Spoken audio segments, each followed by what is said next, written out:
But please put your hands together and welcome Karen to the stage to talk through both marketing and operations. Yeah.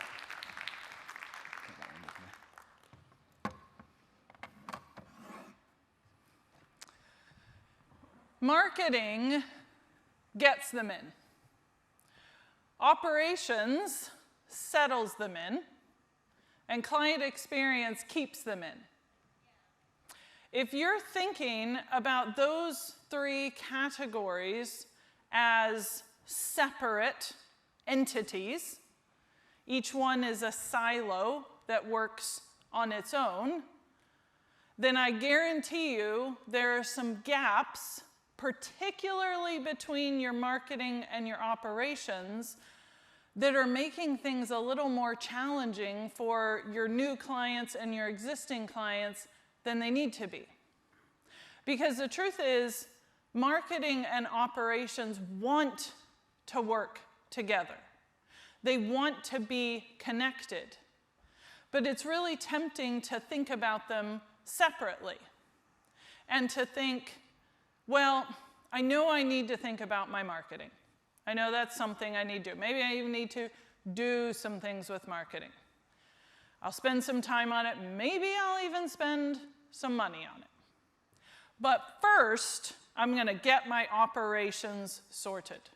Because what is the point, you say to yourself, of getting all these new leads in from my marketing if I don't have the systems to make sure those clients are served in a good way and have a good experience?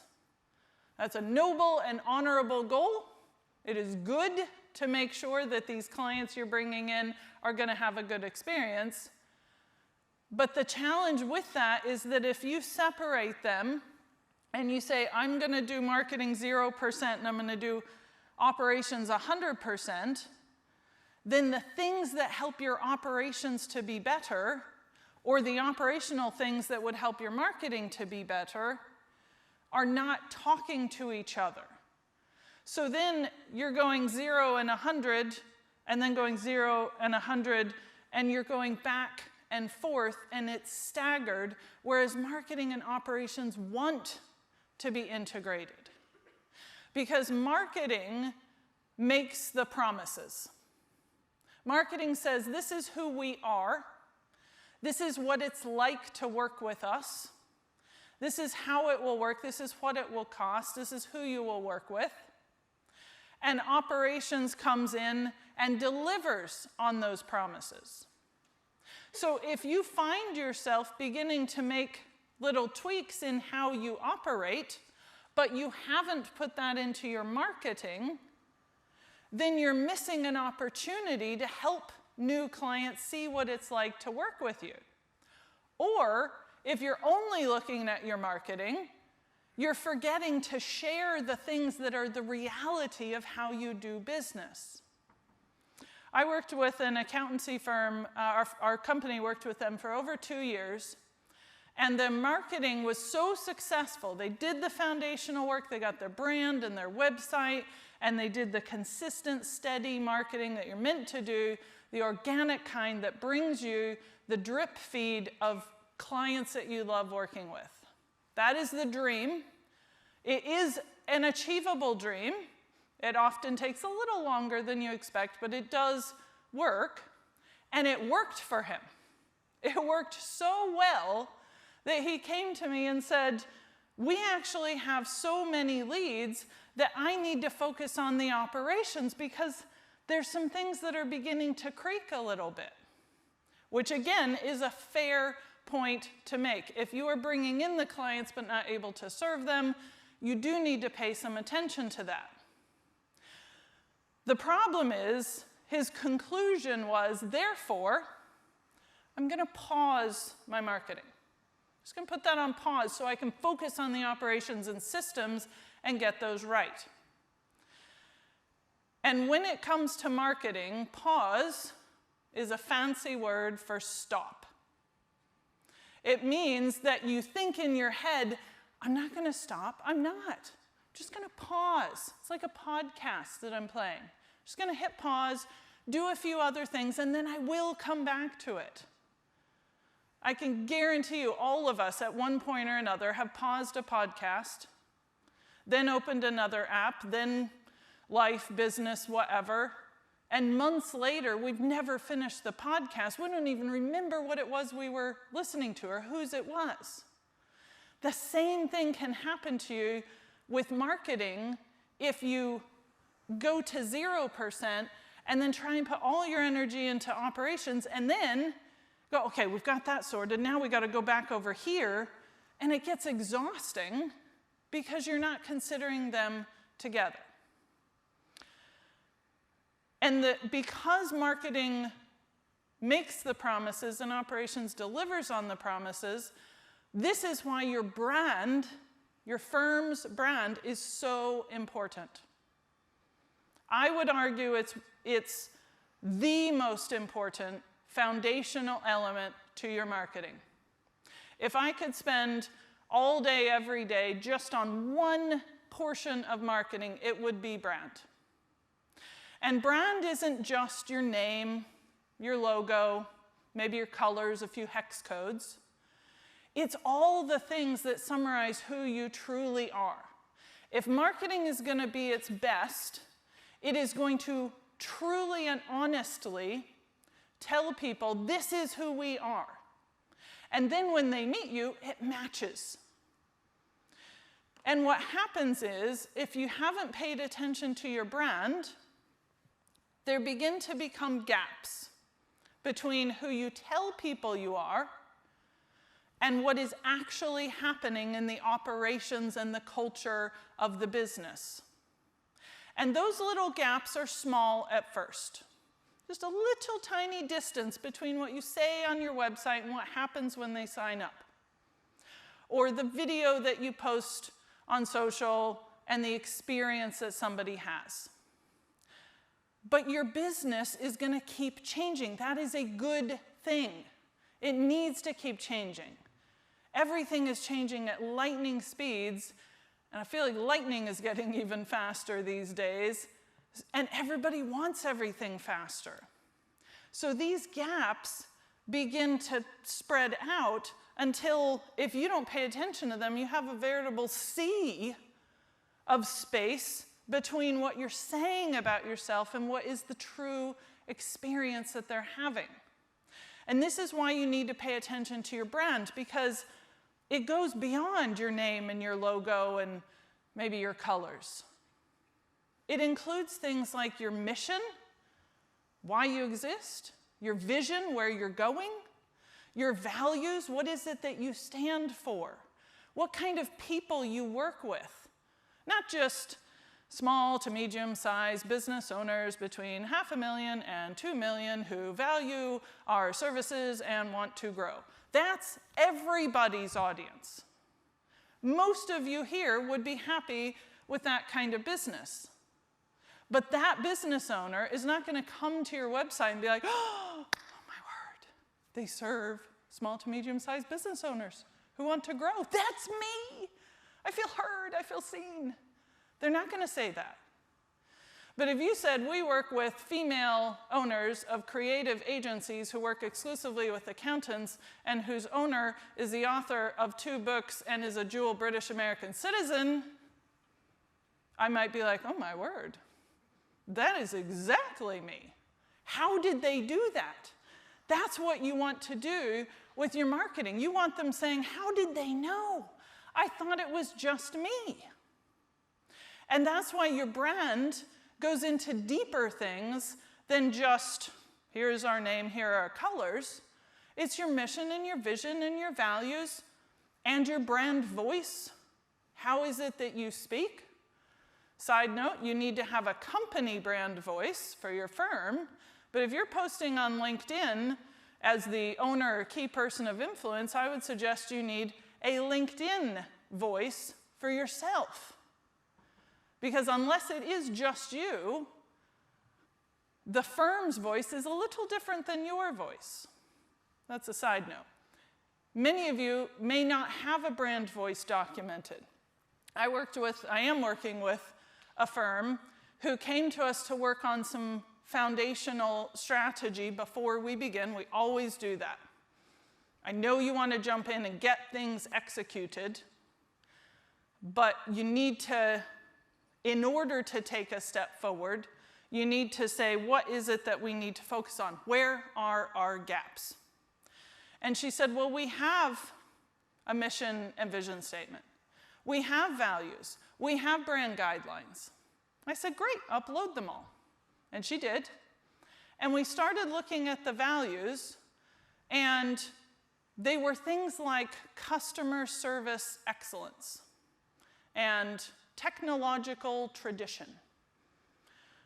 And I said, that's interesting because you've told me that you work with construction businesses and that the thing they love about working with you is that you are very direct, you don't use jargon, you answer their questions sometimes before they even ask it. So I'm not seeing how these values, like what do you even mean by technological tradition?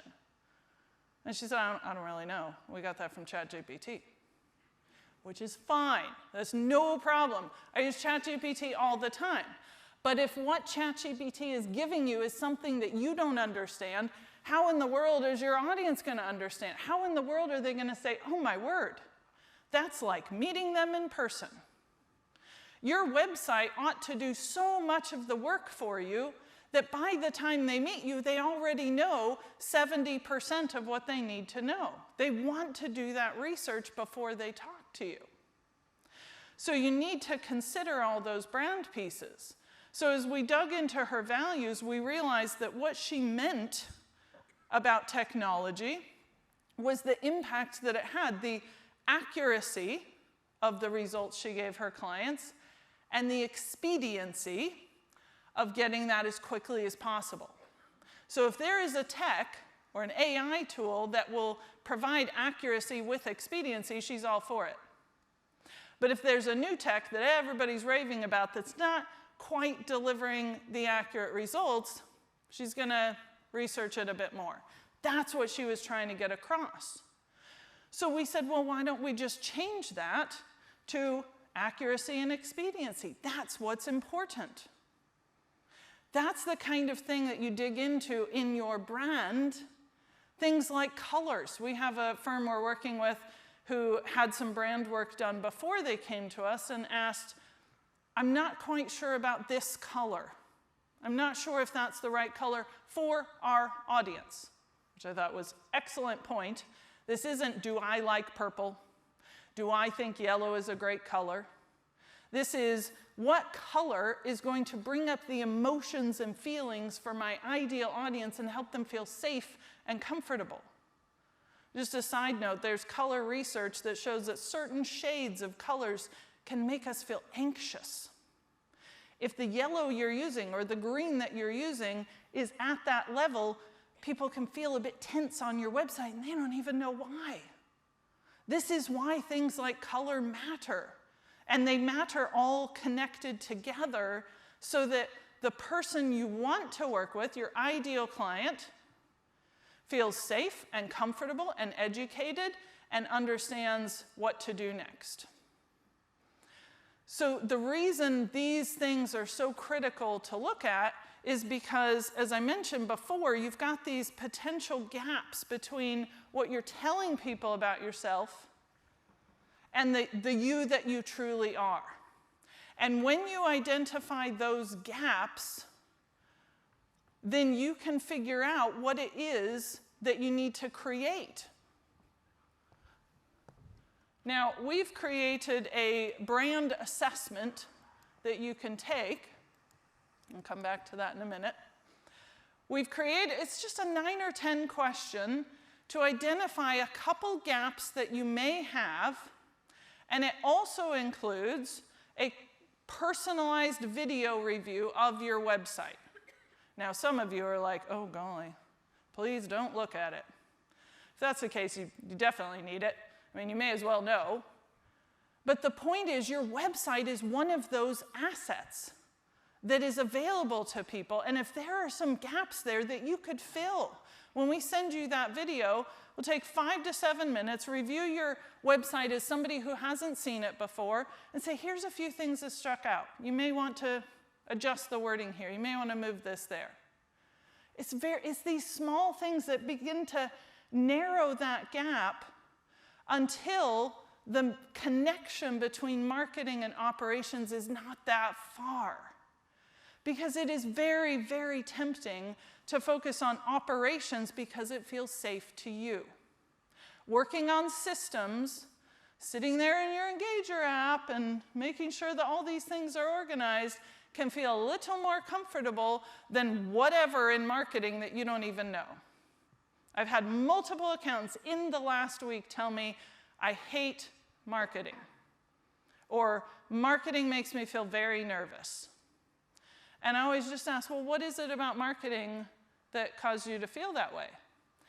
And multiple accountants, again, in the last week have said, well, social media. I don't like social media.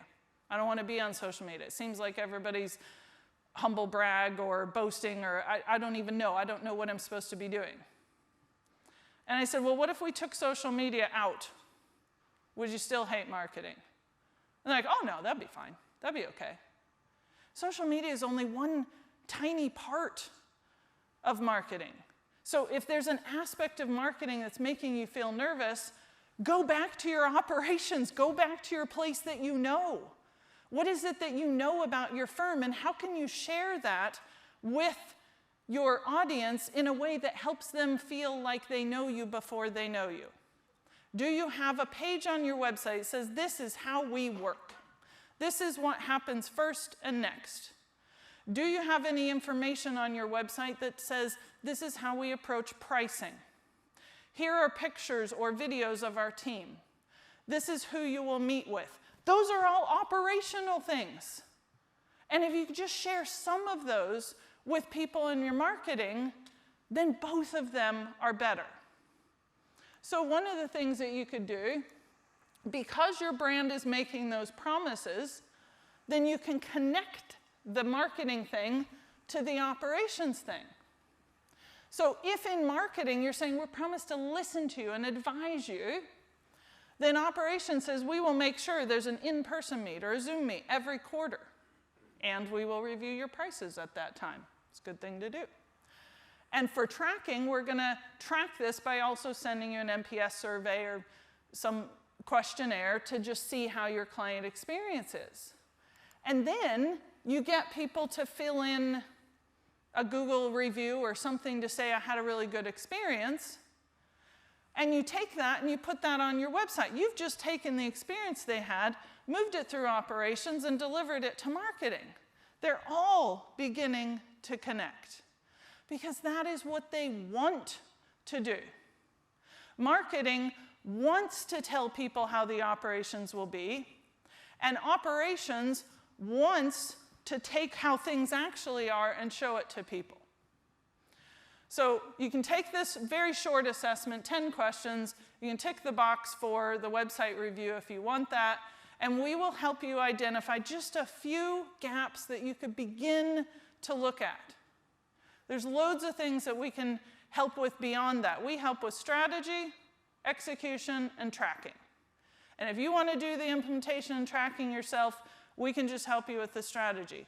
But you've got to figure out where your gaps are between your marketing and your operations so that you can fill them, because that's what they want to do. It's what you ultimately want, and most of all, it's what your clients want. Thank you.